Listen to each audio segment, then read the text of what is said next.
تازه طالبانو رسمي اعلامیه خپره کړې چې ټوله نړۍ ته یې پکې ګواښ کړی او ډول ډول څرګندونې یې کړي. دا چې طالبانو دا ګواښ څه وخت ولي او څنګه کړی او دا اعلامیه چا خپره کړه، ویډیو پوره وګورئ، په هر څه به پوه سئ. سلامونه د مشال پریس درنو لیدونکو. طالبانو ټوله نړۍ ته سخت ګواښ وکړ.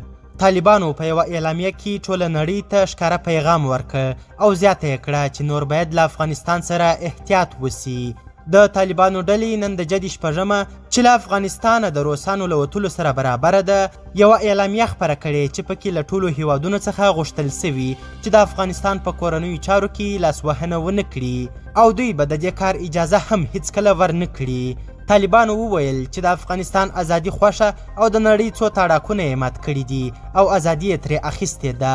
د دوی په اعلامیه کې ویل سوي چې له ټولې نړۍ سره دوه اړخیزې اړیکې غواړي او هیڅ چاته د زیان اړولو نیت نه لري.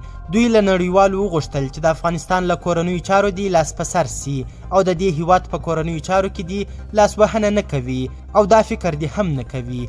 طالبانو یو ځل بیا له نړۍ څخه وغوښتل چې له افغانانو دې خپل فشارونه لري او خپلې حکومتولۍ کولو ته دې پرېږدي. طالبان څه غواړي؟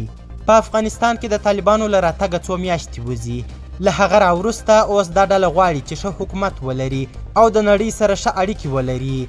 دوی اوس په دې کې پساو دي چې له نړۍ سره د اړیکو جوړولو چل زده کړي او د حکومتولۍ په برخه کې له همکارۍ ښه کار واخلي.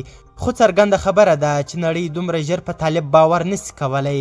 امریکا پر طالبانو د واده خلافۍ تور پورې کړی. د بشري حقوقو د څار سازمان نن د طالبانو له لوري د ښځو په هکله د محدودیتونو په وړاندې غبرګون وښود او زیاته یې کړه چې د طالبانو له لوري وضع سوي نوي قوانین د ښځو د زنداني کېدلو په معنا دي.